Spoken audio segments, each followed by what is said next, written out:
Existujú hĺbky, kde svetlo úplne mizne. Už niekoľko stoviek metrov pod hladinou oceánu sa slnečné lúče rozpúšťajú vo vodnom stĺpci. Priestor sa stáva hustým, chladným a takmer nehybným. Tlak narastá mnohonásobne. Teplota sa približuje k nule. A práve tam žije jeden z najdesivejších tvorov oceánu. Ryba s tesákmi. Keď ju človek uvidí prvýkrát, ťažko uverí, že ide o skutočného obyvateľa Zeme. Hlava pôsobí príliš veľká vzhľadom na telo. Ústa sú neúmerne široké. A zuby, dlhé, záhnuté, hrozivo veľké, vyzerajú, ako by príroda porušila vlastné pravidlá proporcií. Pri zatvorených čelustiach sa jej tesáky nezmestia do úst bežným spôsobom. V hornej časti lebky sa nachádzajú špeciálne priehlbiny, do ktorých zapadajú, aby sa čeluste mohli zavrieť. Inak by sa ústa jednoducho nedali uzavrieť. Dospelá ryba s tesákmi dosahuje zvyčajne dĺžku okolo 20 cm. Nie je to obor. Nie je to mohutný predátor. No jej zuby patria k najväčším v pomere k veľkosti tela medzi hlbokomorskými rybami. A nie je to náhoda. V hĺbke sa potrava objavuje zriedka. Neexistujú tam stále húfy rýb. Niet hojnosti. Každá príležitosť je jediná. Preto musí byť stisk bezchybný. Jej telo je tmavé, takmer čierne. Také sfarbenie ju robí v tme prakticky neviditeľnou. Oči sú pomerne malé, veď v týchto hĺbkach zrak nezohráva rozhodujúcu úlohu. Oveľa dôležitejšia je schopnosť vnímať najmenšie vibrácie vody. Línia citlivých receptorov zachytí pohyb koristi ešte skôr, než sa priblíži. Ryba s tesákmi neprenasleduje korisť na veľké vzdialenosti. Takmer nehybne sa vznáša vo vodnom slupci. Šetrenie energie je základom prežitia. V chladnom prostredí je metabolizmus spomalený a zbytočné pohyby sú príliš nákladné. Keď sa v blízkosti objaví iný tvor, malá ryba či kôrovec, útok je okamžitý. Prudký výpad, otvorené ústa, tesáky sa zovrú. Zuby sú zahnuté dovnútra, takže korisť už nemôže uniknúť. Niekedy je veľkosť koristi takmer rovnaká ako veľkosť samotného predátora. Stavba čelustí však umožňuje prehltnúť ju celú. Vo svete, kde nie je isté, kedy sa objaví ďalšia príležitosť na potravu, si nemožno vyberať. Zaujímavé je, že mladé jedince vyzerajú inak. Žijú bližšie k hladine, majú svetlejšie sfarbenie, relatívne väčšie oči a menej výrazné tesáky. S pribúdajúcim vekom sa postupne ponárajú hlbšie. Ich telo sa mení, farba tmavne, zuby sa predĺžujú, vzhľad sa čoraz viac prispôsobuje podmienkam priepasti. Táto pomalá premena akoby odrážala cestu zo známeho sveta svetla do cudzej reality tmy. Ryba s tesákmi sa vyskytuje v rôznych oceánoch planéty. Môže žiť v hĺbkach až niekoľkých kilometrov.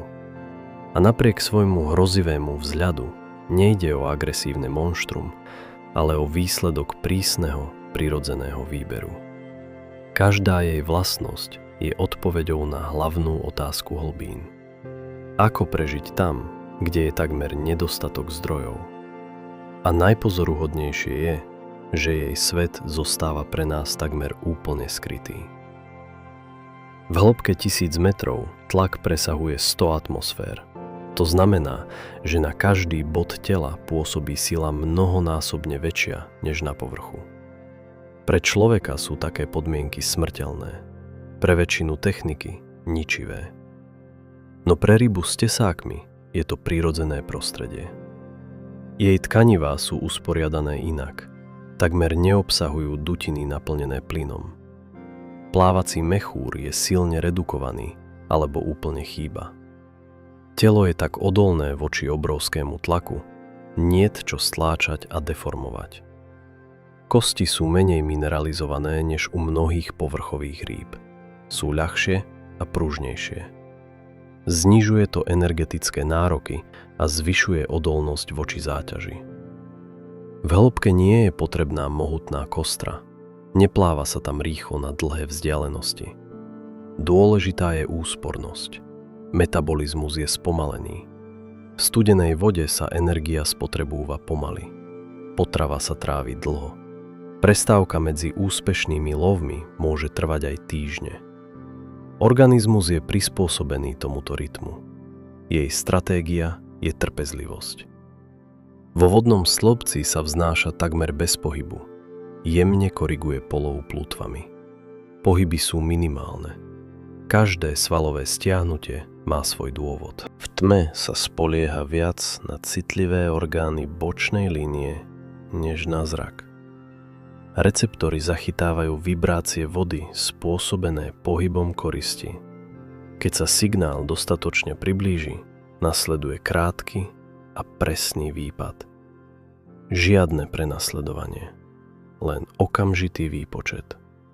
Korisťou bývajú malé hlbokomorské ryby alebo kôrovce. V podmienkach neustáleho nedostatku potravy si ryba s tesákmi nemôže dovoliť vyberať. Všetko, čo dokáže prehltnúť, sa stáva zdrojom energie. Larvy tohto druhu sa vyvíjajú vyššie, v osvetlenejších vrstvách oceánu, kde je viac planktónu a viac možností rastu. S vekom sa postupne presúvajú hlbšie. Tento vertikálny presun je súčasťou životného cyklu. Mladé a dospelé jedince doslova žijú v rozdielnych svetoch. Takýto prechod nie je len zmenou prostredia, ale aj prestavbou tela. Proporcie sa menia. Hlava pôsobí mohutnejšie. Tesáky rastú. Oči sa relatívne zmenšujú. Organizmus sa postupne prepína do režimu priepasti. Ryba s tesákmi je zriedka pozorovaná. Objavuje sa v sieťach hlbokomorských expedícií alebo na záznamoch podmorských zariadení. Jej správanie v prirodzenom prostredí nie je úplne preskúmané. Priepasť si stále uchováva množstvo tajomstiev.